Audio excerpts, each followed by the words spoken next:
জঙ্গলে আমরা কারা? এখানে দাদা মানে এই নতুন হোমস্টে গুলো যে হচ্ছে এদের পারমিশন দিয়ে দিচ্ছে? বাহ,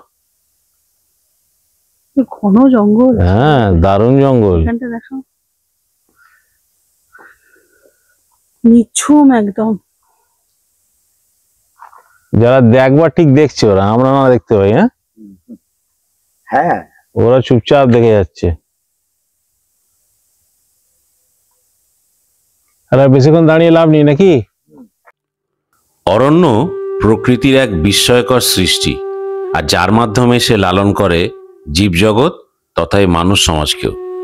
তার সৌন্দর্য উপভোগ করার জন্য আমরা বারবার ফিরে আসি তার রূপ আস্বাদন করতে, আর বারবার মুগ্ধতা নিয়ে ফিরে যাই। তাই আজকে আবার চলে এলাম জঙ্গলমহলে, ঝাড়গ্রামে। পুরো স্টেশন ফাঁকা, 6:30টায় গাড়ি, সেই গাড়ি রিশিডিউল হচ্ছে। ইস্পাত অলরেডি রিশিডিউল হয়ে 6:30 থেকে 9:30 হয়েছে। এটা হচ্ছে বারবিল জনশতাব্দী। আমি এখন এটাতে ট্রাই করছি যাওয়ার জন্য। উঠে তো বসছি, টিকিট কাটবো, টিটি আসলে ফাইন দিয়ে। তো আমার যে গাড়ি 6:30 গাড়িটা 9:30 হয়েছে, তো এইটা এখন রিশিডিউলে কটা টাইম দেয়নি, হবে ওটার আগে, এটা এক্সপেক্টেড। দেখা যাক কি হয়। ঝাড়গ্রামের দিকে আমরা চালু করে দিয়েছি, অলরেডি ট্রেন স্টার্ট করে গেছে। তো ব্যাপারটা হচ্ছে একটুখানি হেক্টিক হয়ে গেল, কারণ 6:30টার সময় ট্রেনটা 6:20-তে ট্রেনটা ছাড়বার ছিল। তো আমার তো অ্যাকচুয়ালি ট্রেন যেটা কাটা ছিল ইস্পাতে 6:30-এ, তো সেটা তো হলো না, সেটা 9:30 শিডিউল হলো। তো বারবিল জনশতাব্দী ধরলাম, তো এটা আলটিমেটলি 8টায় চালু হলো।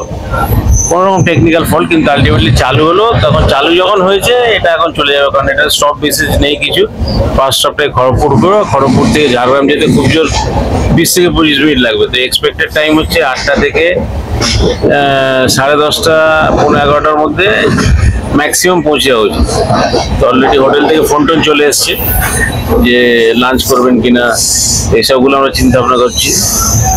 তো এখন ব্যাপারটা হচ্ছে যে আপনাদের যে বলবো এটা কখন ছাড়বে না ছাড়বে, এটা কোনো সিওরিটি নেই। কারণ লাস্ট কয়েকদিন দেখলাম যে এই ট্রেনগুলো একটু ইরাটিক যাচ্ছে। এই কারণে বলছি, কারণ টাইমিংগুলো একটু গন্ডগোল হচ্ছে। মেবি যে ক্যাওয়াস একটা চলছে দিল্লিতে, এটা হয়েছে সেটা সবাই তো জানেন, তো সেই জন্য হতে পারে মেবি, এটা আই এম নট শিওর। তো একটু রিশিডিউল হচ্ছে, তো আপনারা দেখে বেরোবেন। তবে অন টাইম আসার দরকার। যদি by chance on time train থাকে, তখন কিন্তু মিস হয়ে যাওয়ার খুব চান্স থাকে। তো চলুন ট্রেন জার্নি করতে করতে যাই, একসঙ্গে ঝাড়গ্রাম পৌঁছাই। তবে আরেকটা কথা, এই যে গায়ে দেখছি জ্যাকেট পরে আছে, ঠান্ডা কিন্তু পড়ে গেছে কলকাতায়। তার মানে বুঝতে পারছেন যে ঝাড়গ্রাম গেলে ঠান্ডা কতটা পড়বে। সুতরাং অলওয়েজ প্রিকশন নিয়ে যাবেন, কারণ এটা নতুন ঠান্ডা, ফট করে লেগে গেলে কিন্তু বিছনায় পড়ে যাবে। সঙ্গে থাকুন এবং দেখতে থাকুন। ট্রেনটা পুরো খালি, ম্যাক্সিমাম কম্পার্টমেন্টগুলোই খালি। আমি অনেকগুলো কম্পার্টমেন্ট ঘুরলাম, অনেকগুলো বগি ঘুরলাম। এটা আমি এখন আছি D12-এ, D11 খালি, D10 খালি। তো মোটামুটি অনেকগুলো কম্পার্টমেন্টে খালি, ইনফ্যাক্ট এসিটাও দেখলাম খালি। তো দেখাও এটা বগিটা দেখাও একবার, কিরকম খালি লাগছে পুরো, লোকজন একদম নেই। এই রিশিডিউলিং এর জন্য নাকি অন্য কারণে ট্রেনগুলো পুরো ফাঁকা। আমি আমার কয়েকটা কলিগের থেকেও জানতে পারলাম যে মাঝে মাঝেই নাকি ট্রেনগুলো ফাঁকা যায়, কিংবা অন্যান্য ব্লগারদের পুরোনো ব্লগ দেখেও বুঝতে পারি যে ট্রেনটা ফাঁকাই যায়। সুতরাং বারবিল জনশতাব্দী কিংবা ইস্পাত এক্সপ্রেস যে কোনো একটা গাড়িতে আপনারা টিকিট পাবেনই। তাই বিফোর হ্যান্ড টিকিট আপনারা কেটে নেবেন, আর আনরিজার্ভডে ধাক্কা খেতে খেতে যেতে হবে না, কারণ পুরো গাড়িটাই ফাঁকা। আর আরাম করে এই প্রকৃতি দেখতে দেখতে যাবেন। কি করে আসিনি, তো রাস্তাতে তো কিছু খেতে হবে। আর এই ট্রেনটার সমস্যা হচ্ছে ডাইরেক্ট গিয়ে একদম খড়গপুর থামবে, সেটা হচ্ছে ফার্স্ট স্টপ। যদিও স্টপ কম থাকাটা খুবই ভালো, কারণ ট্রেনটা তাড়াতাড়ি যাবে, একদম গন্তব্যে তাড়াতাড়ি পৌঁছাবো। তাই হচ্ছে এই ক্রিম রোল হাওড়া স্টেশন থেকে কেনা, তো ক্রিম রোলটা এখন খাবো। শীতের সকালে ট্রেনে বসে প্রকৃতি দেখতে দেখতে যাওয়ার এক অনুভূতি আলাদা। আর ছোটবেলার গ্রামের কথা মনে পড়ে যাচ্ছে, আর বিশেষ করে মনে পড়ছে আঁকার স্কুলের আঁকার মাস্টারমশাইয়ের কথা, যিনি এই গ্রামের ছবিগুলো আমাদের ল্যান্ডস্কেপ করে আঁকা শেখাতেন। তাই তো মাঝে মাঝে ভাবি, একটা জন্মে কত কিছু দেখছি, কত কিছু শিখছি, এমন মানব জন্ম সত্যি কি আর হবে? এমন মানব জন্ম আর কি হবে, মন যা করো তাই করো এইভাবে।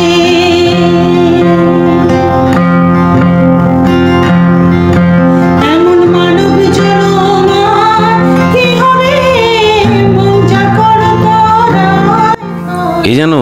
বায়োস্কোপ চলছে, একটা সিনের পর একটা সিন, কখন আসছে নদী, কখন ধান ক্ষেত, কখন পুকুর, কখন আরো কত কিছু, কত গাছ, কত কিছু।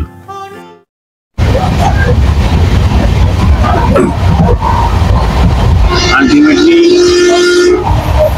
অনেকগুলো অপশন ছিল এখানে, স্যান্ডউইচ ছিল, বার্গার ছিল, তারপরে কিছু বেশ পকোড়া টকোড়া ছিল, তো ওইগুলো আমি অফ করলাম না, আলটিমেটলি বার্গারটা অফ করলাম। তো এখানে রেলওয়ে প্যান্ট্রিতে এরা বিক্রি করছে, এইটা হচ্ছে বার্গার, মোটামুটি সাইজটা ভালোই, ভেজ বার্গার।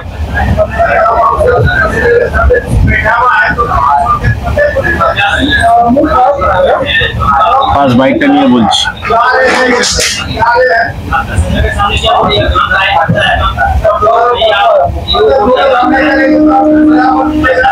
ভালো টেস্ট আছে, দারুণ, মেনুটা ক্রাঞ্চি আর ভালো টেস্ট। তো আপনারা দেখুন, যেখানে আপনাদের বাইরের খাবার পাবেন না, ট্রেনে জেনারেলি মুটি বাইরের খাবার খাওয়ার জন্য, তো প্যান্ট্রি থেকে যেহেতু খাবারটা পাচ্ছি, তো প্যান্ট্রির খাবারটা ডেফিনেটলি খাবেন, হাইজেনিক এবং খেতেও খারাপ না, ভালো, ঠিকঠাক। এই ট্রেনের প্রথম গন্তব্য ছিল খড়গপুর স্টেশন। তো চলুন আমরা পৌঁছালাম খড়গপুরে। খড়গপুর সবচেয়ে লম্বা স্টেশন, এটা প্রায় 1072 মিটার্স, মানে প্রায় 1 কিলোমিটার লম্বা। বলা হয় এখানে 3খানা ট্রেন নাকি পরপর দাঁড়িয়ে যেতে পারে, লংগেস্ট স্টেশন ইন এশিয়া, এবং প্রচুর ট্রেন এখানে যাতায়াত করে, more than 300 trains fly each and everyday বিভিন্ন রুটে।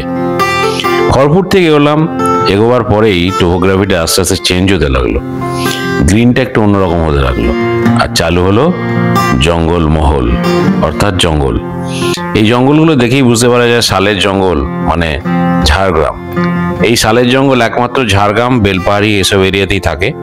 পুরুলিয়ায় আবার জঙ্গলের টোপোগ্রাফি চেঞ্জ হয়, বীরভূমেও চেঞ্জ হয়। তাই যখনই আপনি শালের জঙ্গল দেখবেন তখনই বুঝতে পারবেন ইটস ঝাড়গ্রাম। পাক্কা 2.5 ঘন্টা লাগলো হাওড়া থেকে। তো আমাদের যে ইস্পাত এক্সপ্রেসের জন্য ওয়েট করিনি, যেটা 9:30টায় শিডিউল ডিপার্চার করেছিল, তো সেটা ভালোই করেছি, কারণ শুনছি এখন ওটা 12টায় চলছে, তো এই জন্য বারবিলে করেই চলে এলাম। পারফেক্ট একদম জনশতাব্দী এক্সপ্রেস 12021 আপ এক্সপ্রেসটা। তো খুব সুন্দর টাইমটা কাটলো, বুঝতেই পারলাম না ঝাড়গ্রাম চলে এলাম। তো এবারে চলুন রিসর্টে যাই। সিঁড়ি দিয়ে ফ্লাইওভারে উঠে বেরিয়েই ডান দিকে আপনি যে স্ট্যান্ডে পৌঁছাবেন, সেই স্ট্যান্ড থেকে নানা রকম জায়গায় নানা রকম রিসর্টে আপনাকে নিয়ে যাওয়ার বলবে টোটোওয়ালারা, এবং যদি আপনার আগে থেকে প্যাকেজ ডিসাইডেড থাকে, ওয়েল অ্যান্ড গুড। আজকে ঝাড়গ্রামে যেটা আমাদের আস্তানা, সেটা হচ্ছে কুটুমবাড়ি। এটা একটু ফরেস্টের মধ্যে যেতে হবে, এখান থেকে প্রায় 3 থেকে 3.5 কিলোমিটার। তো আমরা বাই টোটো যাব। টোটো ফেয়ার এক্সপেক্টেড 100 রুপিস লাগবে, কি 150 ম্যাক্সিমাম। তো যাই গিয়ে আপনার দেখাই তো সুন্দর অ্যাম্বিয়েন্স যেটা দেখেছি আমরা ভিডিওতে। চলুন সঙ্গে থাকুন এবং দেখতে থাকুন। এই কুটুমবাড়ি রিসোর্টের ওপর আমার একটা ডিটেইলে ব্লগ বানানো আছে, কয়েকদিন আগেই আপনারা দেখেছেন হয়তো, আর যারা যারা দেখেননি তারা অবশ্যই দেখবেন। লিঙ্ক আমি দিয়ে দেবো এই ভিডিওর এন্ড স্ক্রিনে এবং ডেসক্রিপশন বক্সে। যাবতীয় ডিটেলস ওর মধ্যে পেয়ে যাবেন, চিন্তা করার কোনো কারণ নেই। খুব ভালো জায়গা, নির্ভাবনায় চলে আসতে পারেন, কোনো প্রমোশনাল নয় কিন্তু এটা। অ্যাম্বিয়েন্সটা আমার ভালো লেগেছিল। ঝটপট খাওয়া দাওয়া করে নেবার পরে রিসর্ট থেকে আমরা বেরিয়ে পড়লাম বিভিন্ন স্পট ঘুরতে, কারণ সময় ছিল কম আর আলো কমে আসছিল, রেকর্ডিং করা একটুখানি ডিফিকাল্টি হয়ে যেত। তাই আমরা ডিসাইড করলাম আমরা যাব, ফার্স্টে হচ্ছে কনক দুর্গা মন্দির, সেকেন্ড চিল্কিগড়, এবং আশেপাশে জঙ্গল এরিয়াগুলো ঘুরে দেখবো। এবং টোটোওয়ালাটিকে যাকে বুক করেছিলাম একদম স্টেশন থেকে, যে আমাকে রিসর্টে নিয়ে এসেছিল, খুব ভালো ভদ্রলোক, এবং তার ডিটেলস আমি একদম ব্লগের লাস্টে দিয়ে দিয়েছি। ওনাকে আপনারা ইচ্ছা করলে কন্ট্যাক্ট করতেই পারেন, কারণ ভালো মানুষ এবং ঘুরিয়েছেন ভালো। আর এই জঙ্গল যত দেখছি মুগ্ধ হয়ে যাচ্ছি। এই শালের জঙ্গল এত সুন্দর লাগে, তবে ভয়ঙ্কর সুন্দর কথাটা এর জন্য পারফেক্ট যায়। এখানে থাকে নানা রকম জন্তু জানোয়ার, বিশেষ করে হাতি থাকে এখানে, এবং হাতি মারাত্মক ক্ষতি করে। ধান কাটার সিজনে এদের আনাগোনা বেশি। এখন শুনছি মেশিনে করে ধানটা কেটে নেওয়া হয় খুব তাড়াতাড়ি, যাতে রাতারাতি ধান কেটে সেগুলো একদম গোলার মধ্যে ভরে দেওয়া হয়, যাতে হাতির উৎপাতটা কম হয়। বলতে বলতে আমাদের ড্রাইভার, মানে টোটো ড্রাইভার, ঢুকিয়ে ফেললো একটা ডেন্স ফরেস্টের মধ্যে, কোর এরিয়া যেটাকে বলে। এদিকে নাকি বিশাল হাতির উৎপাত এবং হাতির করিডোর। তো দেখবার মনে মনে ইচ্ছা, আবার মনে মনে ভয়ও। যে যদি কিছু হয় তাহলে তো গন্ডগোলে পড়বো। তবুও ড্রাইভার দাদাকে বললাম যে ভাই দেখাও, এবং সেও স্বচ্ছন্দে ভেতরে নিয়ে গেল। এরকম একটা ড্রাইভার চাই আপনাদের, যে আপনাদের ঘুরিয়ে ঘুরিয়ে দেখাবে। অনেক ড্রাইভাররা থাকে রিলাক্টেন্ট, ঘোরাতে চায় না, জাস্ট প্যাকেজের জায়গাগুলো ঘুরিয়ে দিল তারপরই শেষ। তো ইনি দেখলাম সেরকম নয়, মানসিকতাটা একটু অন্যরকম, বেশ ভালো লাগলো। তাই ঘুরে ঘুরে জঙ্গলটা দেখলাম এবং দারুণ লাগছিল মনের ভেতরটা। এই জায়গাটা একদম নির্জুম জায়গা, যেটা কোর বলে। আচ্ছা, এখানে দাদা কি জন্তু আছে মেনলি? এমনি আছে, অনেক জন্তুই আছে, যেমন হায়নাটা আছে, ঘোড়ার আছে, এবারে হাতি আছে, হরিণ আছে, শেয়াল আছে, বন শুয়োর আছে, এইগুলো সব আছে। বাহ বাহ, আচ্ছা নেবো না। নেমে যদি রাস্তা দাঁড়িয়ে ছবি তুলতে পারে। হ্যাঁ,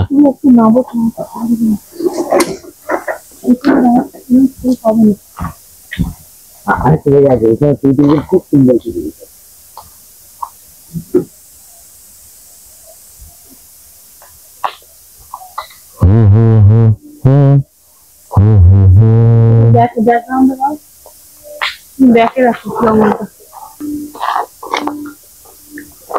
জঙ্গলে আমরা কারা? এখানে দাদা মানে এই নতুন হোমস্টে গুলো যে হচ্ছে, এদের পারমিশন দিয়ে দিচ্ছে? বাহ, কি ঘন জঙ্গল! হ্যাঁ দারুণ জঙ্গল। এখানটা দেখো, নিঝুম একদম। যারা দেখবার ঠিক দেখছে, ওরা, আমরা না দেখতে পাই। হ্যাঁ হ্যাঁ, ওরা চুপচাপ দেখে যাচ্ছে। আর বেশিক্ষণ দাঁড়িয়ে লাভ নেই নাকি? চলুন আরেকটা জায়গায় যাবো। কিরম লাগছে বলো? দারুণ জায়গা না?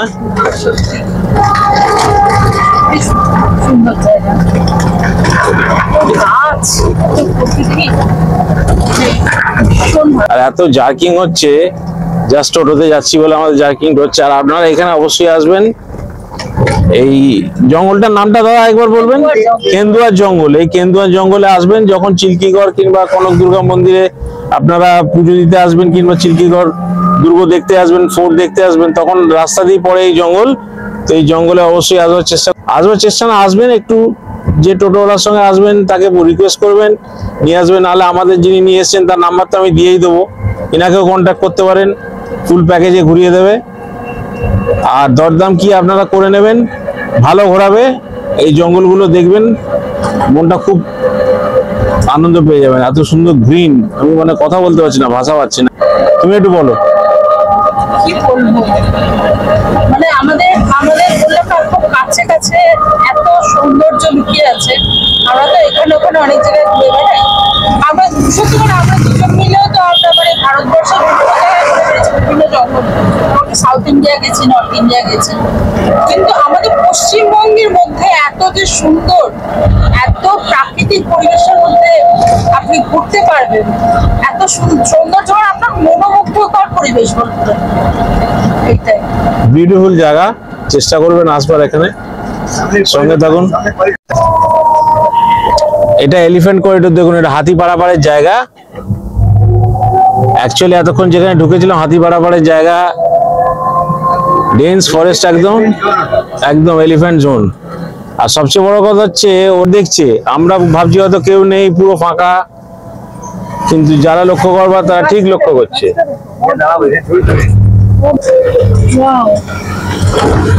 দেখুন কি সুন্দর জায়গা।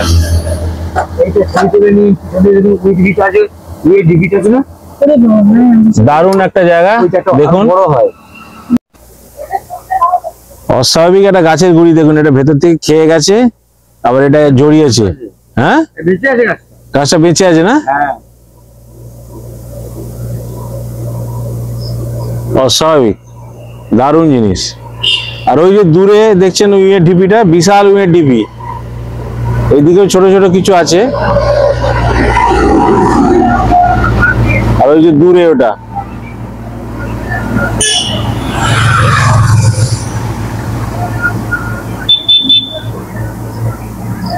এই জঙ্গলের জন্যই তো আসা, জঙ্গল বলে কি দাদা? তাই তো প্রত্যেক বছর লোকজন আসে। চেষ্টা করবেন এখানে আসার, আর ভালো একজন টোটো ড্রাইভারকে ধরবেন, যে এরকম ঘুরে নিয়ে যাবে। আমাদের ড্রাইভারের নাম্বার তো দেবোই। এই দাদাকে দেখে রাখুন, দাদা ভালোভাবে ঘোরাবেন যে আসবে। একদম একদম একদম। এই যে গাছগুলো দেখছেন, এগুলো মাইগ্রেটারি বার্ডস এর আস্তানা। এরা আসে মনসুনের পরে এবং শীতের ঠিক শুরুতে চলে যায়। প্রচুর পাখি আসে, এদের শামুকখোল পাখি বলা হয়। আর যারা রয়ে যায় তারা কিন্তু আর যেতে পারে না, তাদের কিন্তু এখানেই মারা যেতে হয়, কারণ সঙ্গী সাথী হারা এইসব পাখি রাস্তা খুঁজে বেরোতে পারে না। এরা আসে একসঙ্গে এবং যায়ও একসঙ্গে, তাই এদের দুর্ভাগ্য যারা রয়ে গেছে। মেন রোড দিয়ে যখন যাবেন, যেতে যেতে দেখবেন ডান দিকে এরকম একটা বড় গেট করা আছে, তোরণ বলা হয় এটাকে। তো এটা হচ্ছে অ্যাকচুয়ালি কনক দুর্গা মন্দিরের মেন এন্ট্রান্স। তো এই রাস্তা দিয়ে সোজা ঢুকে গেলে আপনাকে একদম কনক দুর্গা মন্দিরে নিয়ে যাবে, এবং কনক দুর্গা মন্দিরের পেছন দিয়েই যাচ্ছে দুলুং নদী, যেটা সুবর্ণরেখার একটা ট্রিবিউটারি। সেই ট্রিবিউটারির পাশেই হচ্ছে এই নদী এবং চিল্কিগড় দুর্গ। এই মেন গেট দিয়ে আপনি ঢুকলেন, এটা মন্দিরের গেট, এবং ঢুকে ওখানে টোটো, অটো যা নিয়ে যাবেন, যেরকম গাড়ি টাড়ি নিয়ে যাবেন, সবকিছু পার্কিং করবার জায়গা আছে এবং পুজো দেওয়ার জন্য সামগ্রী ওখানে আছে। এই মন্দিরের ওপর আমার আগের বছরে একটা ডিটেলসে ব্লগ দেওয়া আছে, বাই কার আমি গেছিলাম, তার কত টাকা ভাড়া লেগেছিল পার্কিং এর, যাবতীয় ডিটেলস। তো আপনারা সবাই ওটা দেখবেন, আমি ওটার লিঙ্কটাও দিয়ে দেবো এন্ড স্ক্রিনে। টোটোর পার্কিং ফিসটাও আপনাদের বিয়ার করতে হবে, সেটা হচ্ছে 30 টাকা করে পার টোটো লাগে। আর এইদিকে বাঁদিকের রাস্তাটা দিয়ে সোজা চলে যাবেন মন্দিরে। 1 বছর পরে এখানে আবার আসছো, হ্যাঁ? কিরকম লাগছে? আর কিছুদিন আগেই তো বর্ষা গেছে, আর এবছর বর্ষাটা যেহেতু খুবই ভালো হয়েছে, সেহেতু সবুজ দেখেই মানে সামনের দিকে দেখালেই বুঝতে পারবে এত সুন্দর সবুজ। এই রাস্তাটাই পুরো একটা জঙ্গলের ভেতর দিয়ে একটা রাস্তা, মানে ভেষজ জঙ্গল এটাকে বলে। আচ্ছা, আলোচনা তো চালু করে দিলাম, কোথায় এসছি দর্শকদের বলি। আমরা এসছি এখন কনক দুর্গা মন্দিরে। তো কনক দুর্গা মন্দিরে আসবার সময় ওইদিকে পার্কিং, যেখানে টোটো থেকে নামলা ওখান থেকে পার্কিং, যাওয়ার সময় আরেকবার দেখিয়ে দেবো। আর এই রাস্তাটা সোজা চলে যাচ্ছে মন্দিরে। তো এই মন্দিরের ইতিহাস সবকিছু আমরা বলবো নাটসেলে। আগে রাস্তাটা দেখিয়ে দিই, কি সুন্দর রাস্তাটা। আর এখানে টেম্পারেচার কিন্তু অন্য জায়গার টেম্পারেচার থেকে কম করে হলেও 2 ডিগ্রি কম, কারণ এত প্ল্যান্টস। আর এই প্ল্যান্টস গুলোর একটা অন্যরকম, হ্যাঁ অন্যরকম ব্যাপার, সেটা হচ্ছে প্রত্যেকটা মেডিসিনাল হার্বস। এটাই বলতে যাচ্ছিলাম, ভেষজ গুণ প্রত্যেক কটা মেডিসিনাল হার্বস। নাম যদি জিজ্ঞেস করেন বলতে পারবো না একটা হোক, কিন্তু এটা যদি আপনারা গুগলে সার্চ করেন, each and every plant is medicinal. আর এটা একদম দুলুং নদীর পাশেই, সেটাও আপনাদের দেখাবো। তো আপাতত অনেকখানটি হাঁটা, তাই না? আর বলো। না, এখানে এখনো তাদের দেখা পাওয়া যায়নি। আগের বার যারা খুব মাথা খারাপ করে রেখেছিল, ব্যাগ ট্যাগ টানাটানি করছিল, একটু পর থেকে আশা করি তাদের আবার দেখা মিলবে। তাদের দেখা তো পাবে একটু পর থেকে, স্বজাতির দেখা না, আমাদের পূর্বপুরুষ বলে কথা।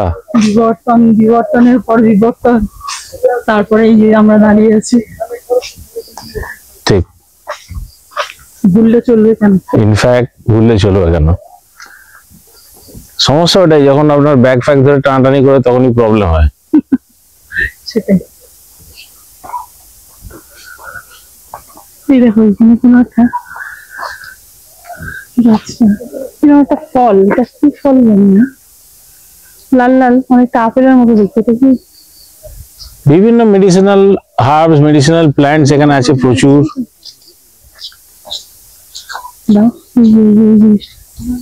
এটা কেলা কিছু দেখতে, কিন্তু অ্যাকচুয়ালি কি ফলটা?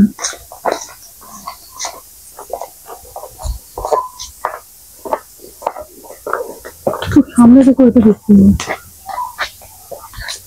দেখা, কি বলতে পারবো না। যদি পারেন বলতে, এইটা একদম ওইটা আলু বোখার মতো দেখতে, আলু বোখরা। এইটাই দেখতে। Moving on. এই রাস্তাটা হাঁটতে খুব ভালো লাগে, এত ঠান্ডা। মাঝে মাঝে এখানে বেঞ্চ আছে, বসতে পারবেন। তোমার কি বসতে, না হাঁটতে পারবে?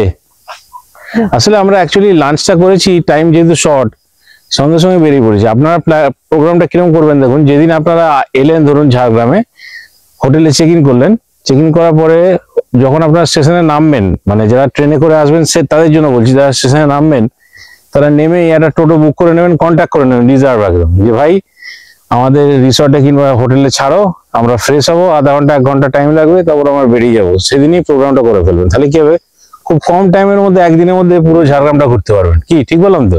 একদম। তো তখন আপনারা কি করবেন, ওই কনক দুর্গা মন্দির, এরপরে আমরা যেমন চিল্কিগড় যাবো, প্লাস যদি টোটোটা ভালো হয়, যেরকম আমি আগে আমাদের টোটোলা নাম্বার দিয়ে দেবো, ভদ্রলোক খুবই ভালো, তো এরকম ওদের প্যাকেজ ট্যুর আছে 500-600 এরকম নেয়, তো সেই প্যাকেজটা বলবে, শুনে নেবেন, তো ওইটা আগে করে ফেলবেন।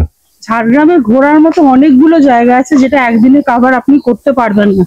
ডেফিনেটলি তিনটে সেক্টর আছে, একটা হচ্ছে এটা ঝাড়গ্রাম সার্কিটের মধ্যে এইগুলো আছে, আপনারা নেক্সট ডে করতে পারেন বেলপাড়ি সার্কিট, যেটা আমরা কালকে করব, আর আরেকটা হচ্ছে আপনার সেটা হচ্ছে গোপীবল্লভপুর, ওই দিকে যেটা করবেন তপবন ওই দিকটাতে, মানে উড়িষ্যার বর্ডারের দিকে, আর বেলপাড়িটা হচ্ছে ঝাড়খণ্ডের বর্ডারে।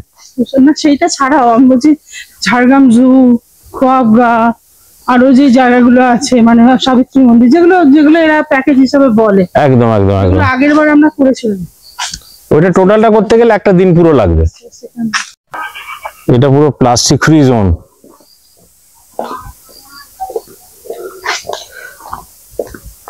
তো এটা বন্ধ করে দিয়ে ফেললাম ফট করে, এটা ছুটে আসছিলেন একজন ভগবান হনুমান, তো তার কি ইন্টেনশন ছিল, কি অভিপ্রায় ছিল তো বুঝতে পারিনি, ওই জন্য আমি আমার সেফটিটা করে নিলাম, ফট করে ক্যামেরাটা আগে পুরে নিলাম পকেটে। তার দেখা দেখি দেখলাম আরেকজন এসছে, তো এখানে ভেতরে পাল আছে, চলুন দেখি আগে মন্দিরটা দেখি, তারপরে প্যাড়া কিনে সেটা কিন্তু পকেটের মধ্যেই রেখো কিংবা ব্যাগে রেখো, নাহলে ঝামেলা হয়ে যাবে। মনে মনে ঠাকুর উৎসর্গ করে রেখে দিই কাজে, কারণ জয় মা, খেয়ে দিয়ে এসছি।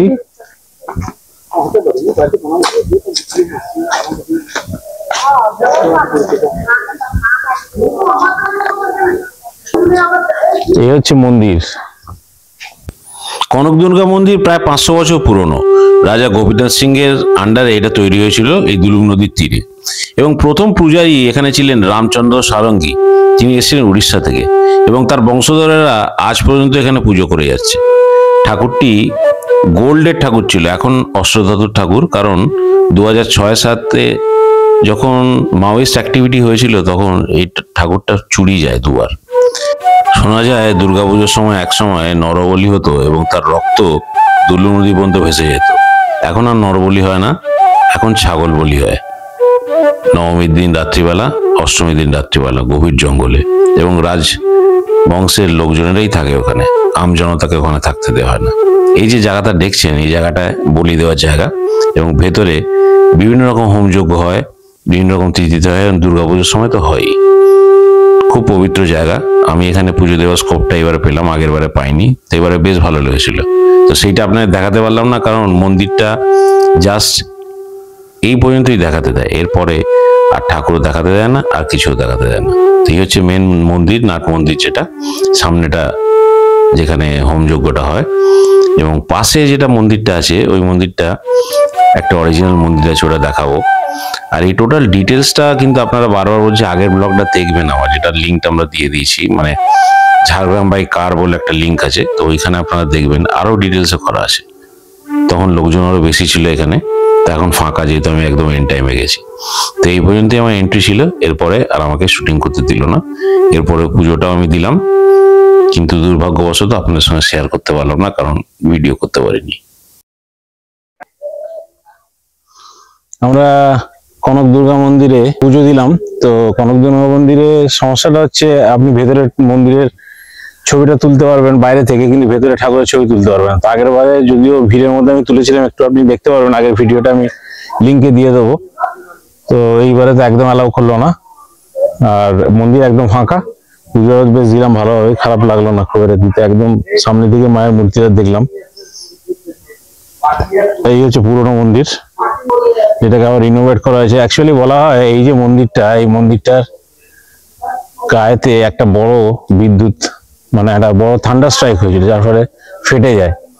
ফেটে যাওয়ার পরে এটাকে আবার রিকনস্ট্রাক্ট করে এখন এটা এই অবস্থা। তো আগের বারে আমার ভিডিও যারা যারা দেখেছেন দেখবেন যে হোয়াইট কালার ছিল, তো এইবারে এটা কালার হয়েছে, অরিজিনাল মন্দিরটা। এই মন্দিরটা আমরা ঢুকছি গিয়ে।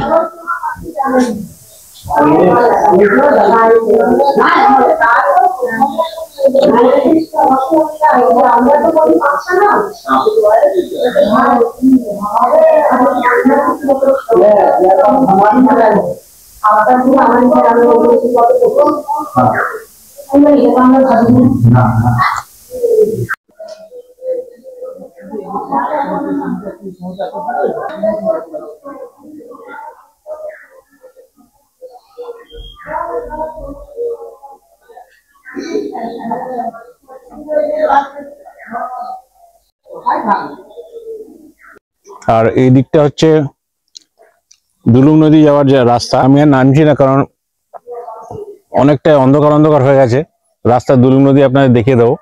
তো যারাই আসবেন, এই যে মন্দিরটা দেখবার পরে, মন্দির এটা হচ্ছে পুরনো মন্দির, এবং এরপরে ওইদিকে নেমে যাবেন একদম দুলুং নদীর পার।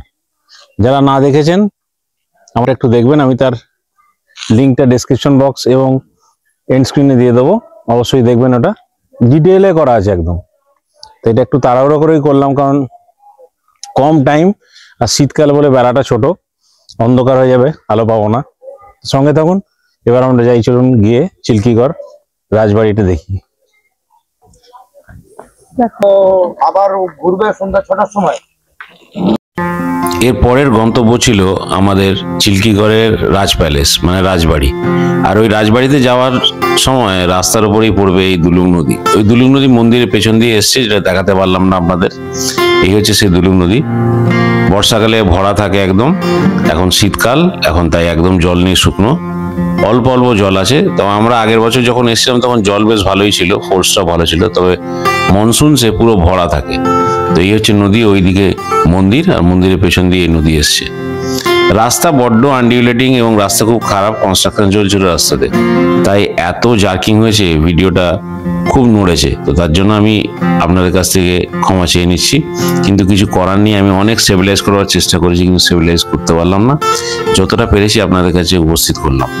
তো রাস্তার স্থিতি খারাপ, তো আপনারা সেই বুঝেই আসবেন। তবে হিস্টোরিক্যাল প্লেসেস দেখতে গেলে এইসবগুলো মাথায় রাখলে চলে না। আমরা এখন যাচ্ছি চিল্কিগড় দুর্গের দিকে, কিংবা চিল্কিগড় ফোর্টের দিকে। চিল্কিগড় প্যালেসও বলা হয় এটাকে। তো অ্যাকচুয়ালি এটা হয়েছিল, চিল্কিগড় প্যালেসটা এই নদীর তীরেই তৈরি হয়েছিল, ইন অর্ডার টু সেফগার্ড, মানে পাহারা দেওয়ার জন্য, যাতে বর্গী রাজারা তখন সেই সময় আসতো, তাদের অত্যাচার থেকে বাঁচবার জন্য, তাদের আক্রমণ থেকে বাঁচবার জন্য হয়েছিল। এর ডিটেলস আমি বলে রেখেছি আমার আগের ভিডিওতে। বারবার ধরে বলছি ভিডিওটা কিন্তু অবশ্যই দেখবেন, অনেকেই মিস করেছেন ভিডিওটা, ডিটেল দেখবেন। আর এই বাম্পি রোড তৈরি হচ্ছে, তাই এত জার্কিং, ম্যাক্সিমাম রাস্তায় জার্কিং হচ্ছে, এটাই হচ্ছে কারণ। আর কোনো টেকনিক্যাল ফল্টের জন্য মাফ করবেন এবং সঙ্গে থাকবেন। চলুন চিল্কিগড় রাজপ্রাসাদ দেখে আসি। এই চিল্কিগড় রাজপ্রাসাদ ঝাড়গ্রাম শহর থেকে প্রায় 12 কিলোমিটার দূরে, এবং এর চারিদিকে লম্বা দেওয়াল করা আছে। বলা হয় এই দেওয়ালটা করা হয়েছিল এই রাজপ্রাসাদকে বর্গীদের হাত থেকে রক্ষা করার জন্য। এই রাজপ্রাসাদ তৈরি হয়েছিল মহারাজা গোবিন্দনাথ সিং এর আন্ডারে, এবং যেটা বললাম এই দেয়ালগুলো বেশ মজবুত ছিল। 13th সেঞ্চুরিতে তৈরি, প্রায় 450 বছর আগেকার এই যে রাজপ্রাসাদ, ধল রিভলিউশনের সঙ্গে এর একটা কানেকশন ছিল। মহারাজা জগন্নাথ সিং যখন অ্যানাউন্স করেছিলেন ব্রিটিশের আগেনস্টে যুদ্ধ, তখন এই প্রথম রিভলিউশনটা চালু হয় এই রাজপ্রাসাদ থেকে, এবং এনারা প্রচুর বিপ্লবীদের শেল্টার দেন সেই সময়টায়। একমাত্র এই রাজারাই, এই ফোর্টের রাজারাই কিংবা এই রাজ প্যালেসের রাজারাই সাপোর্ট দিয়েছিল ইন্ডিয়ান ধল রিভলিউশনকে ব্রিটিশের আগে লড়তে, এবং এরা বর্গীদেরকেও হাঁটিয়েছিল অনেকবার এই জায়গা থেকে অ্যাটাক করার জন্য। সুতরাং হিস্টোরিক্যাল সিগনিফিকেন্স এর অনেক হাই। কিন্তু আজকে দেখুন এটা পড়ে আছে পুরো ভাঙা একটা জায়গা, কোনো মেনটেনেন্স নেই। নিচে একটা গভর্নমেন্টের অফিস আছে, যেটা আগের বারে দেখেছিলাম আরো পরিষ্কার, কিন্তু এইবারে আরো আগাছা হয়ে গেছে, এবং চারিদিকে ধ্বংসাবশেষ। একটু মেনটেনেন্স করলে এখানে থাকার জায়গা রাজ প্যালেস ঝাড়গ্রামের মতো করা যায়।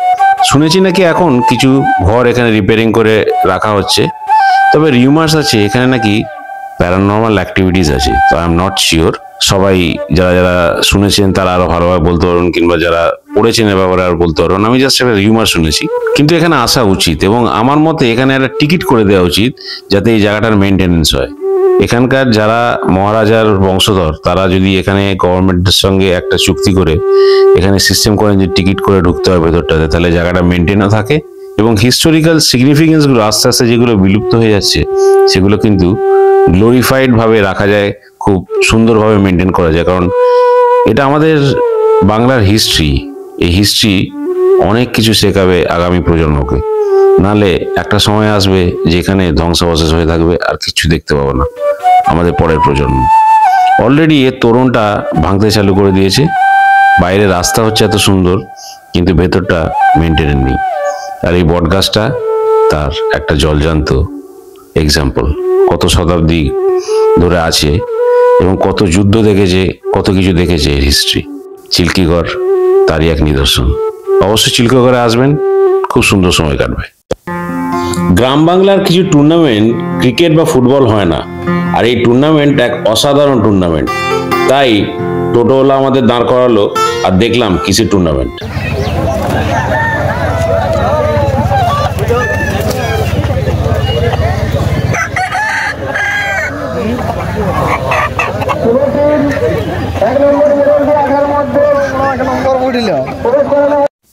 এই জিনিস আমি বহুবার দেখেছি হিন্দি এবং বাংলা সিনেমায়। এর কনসেপ্টটা হলো ওই বাইরে যারা দেখলেন মুরগির লড়াই করছে তাদের মধ্যে বেট হয় যে আমার মুরগি তোমার মুরগির সঙ্গে লড়বে, আর মেন সেন্টার হচ্ছে এই জায়গাটা, এটা গোল করে ঘেরা, এখানে মুরগিদের মেন লড়াই হয় এবং যে লড়াই জেতে সে প্রাইজ পায়। তো সেরকমভাবে মুরগিগুলো লড়ছিল, হঠাৎ করে ঘটে গেল মিসআপ, একটা মুরগি বেরিয়ে গেল এবং এদের পায়েতে বাঁধা থাকে একটা তীক্ষ্ণ ধার খুরের মতো, সেটা লেগে গেল যে মালিক তার হাতে এবং ফট করে কেটে গেল। তো এরম ভাবেই চলতে থাকে খেলা এবং লোকজন আনন্দ পায় তার মধ্যেই। খেলাটা ক্রুয়েল, কিন্তু দেখতে আমার খুব একটা খারাপ লাগলো না। প্রচুর লোকজন জড়ো হয় এখানে, তো এটা এদের সোর্স অফ এন্টারটেনমেন্ট। এই দেখুন আরেক দল প্র্যাকটিস অলরেডি চালু করে দিয়েছে এখানে। ঝাড়গ্রামে বা এই জঙ্গলমহল বেলপাহাড়ি এসব এরিয়াতে এই মুরগির লড়াইটা নাকি একটা বিশাল বড় টুর্নামেন্ট কিংবা সোর্স অফ এন্টারটেনমেন্ট সবার কাছে। তো বহু জায়গায় এরা মুরগি পোষে এবং এরকম খেলাধুলা হয়। তো আপনারা যদি সুযোগ পান কিংবা আপনারা যদি টোটো ড্রাইভার এরকম কোনো জায়গায় নিয়ে যেতে পারে, তো অবশ্যই দেখবেন, একটা নতুন এক্সপিরিয়েন্স হবে, ভালো লাগবে।